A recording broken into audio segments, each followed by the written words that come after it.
कुरुक्षेत्र की आखिरी संध्या थी। हवा में अब भी युद्ध के रक्त और धूल की गंध भरी हुई थी, और उसी सांध्य काल के बीच घायल दुर्योधन अपार वेदना से तड़पता हुआ झील के किनारे पड़े कौरव साम्राज्य के अंतिम क्षणों का साक्षी बन रहा था। तभी उसके मन में एक ही इच्छा शेष रह गई, अपने पिता धृतराष्ट्र से अंतिम बार बात करने की, कुछ कहने की, कुछ स्वीकारने की, और कुछ ऐसा सौंप जाने की जिसे वो अपने जीते जी कभी शब्दों में बयान न कर पाया था। और फिर मृत्यु से कुछ क्षण पहले जब उसका दूत धृतराष्ट्र को बुलाकर उसे उसके पास लाया, तब अंधे राजा ने लड़खड़ाते कदमों से मैदान की उस दिशा में बढ़ना शुरू किया जहां उसका सबसे प्रिय पुत्र, उसका गर्व, उसका अभिमान और उसकी सारी महत्वाकांक्षाओं का अंतिम अवशेष निढाल पड़ा था। दुर्योधन ने अपने फटे और रक्तरंजित स्वर में कहा, पिताश्री, आज जब जीवन की अंतिम सांसें मेरे सीने में मध्यम होती जा रही हैं, मैं आपके सामने खड़ा नहीं हूं, परंतु आपकी उपस्थिति मेरे इस टूटी हुई देह में प्राणों की अंतिम हलचल को भी सहला रही है। आप जानते हैं कि मैं हमेशा मानता था कि राजपुत्र का धर्म युद्ध भूमि में ही निखरता है, और मैंने वही किया जिसे मैं उचित मानता था।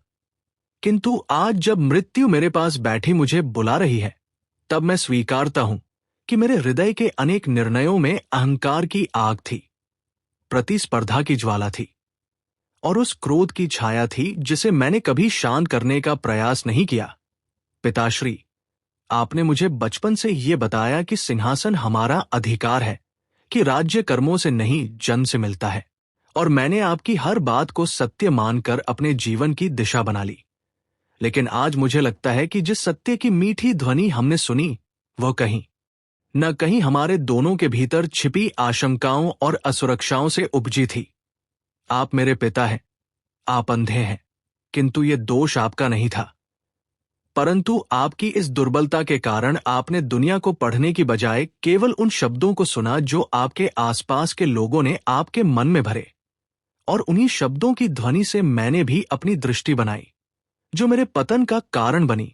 पिता, जब मैं युवराज था, मेरे अंदर प्रबल इच्छा थी कि हस्तिनापुर मेरे शासन में स्वर्ण युग देखे, मैं विजेता बनूं, मैं अद्वितीय बनूं।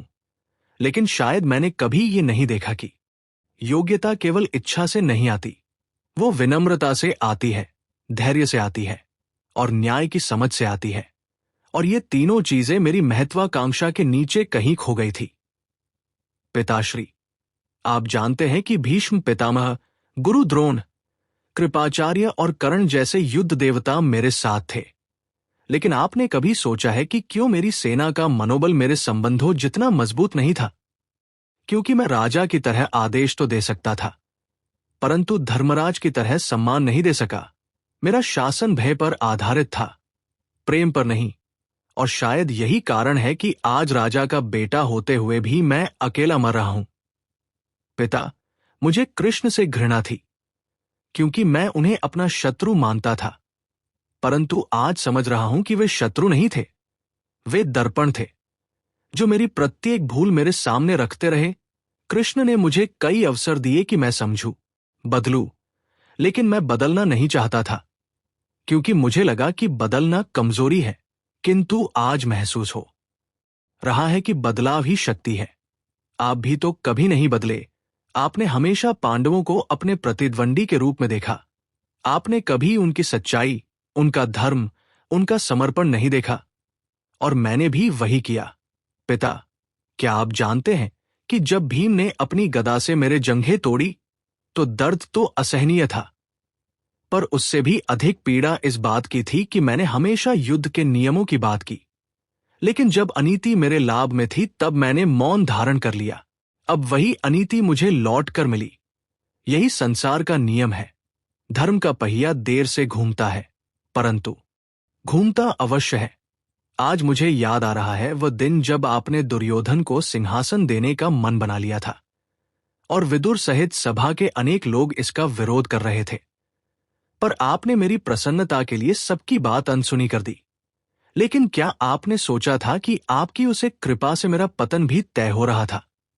पिता, मैं जानता हूं कि मेरे कारण आपने कभी सुख की नींद नहीं ली, हमेशा चिंता में डूबे रहे, परंतु मैं ये भी जानता हूं कि आप मुझसे प्रेम भी उतना ही करते थे जितना भय कि कहीं ये प्रेम आपकी बुद्धि पर भारी न पड़ जाए। लेकिन आज मृत्यु के क्षण में मैं कहना चाहता हूं, आपके प्रेम की कीमत मैंने अपने जीवन से चुकाई है। पिताश्री, क्या ये सच नहीं कि मैंने लड़ाई केवल कौरव पांडव के बीच नहीं लड़ी, बल्कि उस विरासत के लिए लड़ी जिसे आपने मेरे मन में उकेरा था? मैं आपकी ओर देखना चाहता हूं, पर मेरी आंखों के आगे धुंधलका छा रहा है। दूर कहीं सूरज डूब चुका है। शायद मेरे जीवन का सूरज भी उसी दिशा में खो रहा है। मुझे ये कहने दीजिए, मेरी हर गलती के पीछे मेरा अहंकार था, पर उस अहंकार का बीज आपने बोया था, जिसे मैंने वटवृक्ष बना दिया। पिता, अगर आप चाहते तो मुझे रोका जा सकता था। अगर आप चाहते तो मुझे सीख सकते थे। अगर आप चाहते तो मुझे समझा सकते थे कि साम्राज्य रक्त से नहीं, धैर्य से बनता है। लेकिन आपने मुझे कभी किसी बात के लिए रोका ही नहीं। मैं जानता हूं कि आप अंधे थे, परंतु मैं ये भी जानता हूं कि आपकी आंखों से अधिक आपका मन अंधा था, और मेरे पतन का असली कारण वही मानसिक अंधकार था। आज मैं ये सब इसलिए कह रहा हूं क्योंकि मृत्यु सच को बोलने की अनुमति देती है। पिता, मुझे आपसे कोई शिकायत नहीं, परंतु एक निवेदन है। जब मेरी देह चिता पर रखी जाए तो मेरे लिए रोइए मत। रोना उन लोगों के लिए होता है जिन्होंने जीवन में कुछ खोया हो, और मैंने तो अंत ही खोया, और जो खोकर भी सीख न पाए, उसके लिए आंसू नहीं बहाए जाते। पिताश्री, आप पांडवों से घृणा करना अब बंद कर दीजिए। उन्होंने मेरे साथ युद्ध इसलिए नहीं किया कि वे मुझे नष्ट करना चाहते थे, बल्कि इसलिए कि मैं उन्हें वह देने को तैयार नहीं था जो न्याय का अधिकार था। अब जब मेरे प्राण समाप्त हो रहे हैं, आप अपने शेष जीवन में इस सत्य को स्वीकार कीजिए कि युद्ध हमारे अहंकार का परिणाम था, धर्म का नहीं। पिता, आपसे अंतिम आग्रह है कि पांडवों को क्षमा कर दीजिए, और यदि कभी ऐसा क्षण आए कि आपके मन में मेरे लिए ग्लानि हो, तो उसे छोड़ दीजिए, क्योंकि मैंने भी अपने जीवन में कई बार क्षमा पाने की इच्छा की, पर मांग न सका। आज मैं यही चाहता हूं कि मेरी मृत्यु के बाद आप उस बोझ को न ढोए। पिताश्री, मैं जा रहा हूं, और जाते हुए केवल यही कहना चाहता हूं कि दुर्योधन मर रहा है, परंतु आपकी आशाएं, आपकी महत्वाकांक्षाएं, आपकी असुरक्षाएं और आपकी गलतियां मेरे साथ ही जल जानी चाहिए। कोई दूसरा पुत्र आपकी गलतियों की कीमत न चुकाए। मैं अब थक चुका हूं, मेरी नसें शिथिल हो रही हैं, और जीवन की अंतिम डोर मेरे हाथ से फिसल रही है। पिताश्री, मुझे आशीर्वाद दीजिए कि मैं उस लोक में शांति पा सकूं जहां न राज्य है, न युद्ध, न प्रतिस्पर्धा, केवल सत्य है। वो सत्य जिसे मैं जीवन भर देखते हुए भी नहीं देख पाया।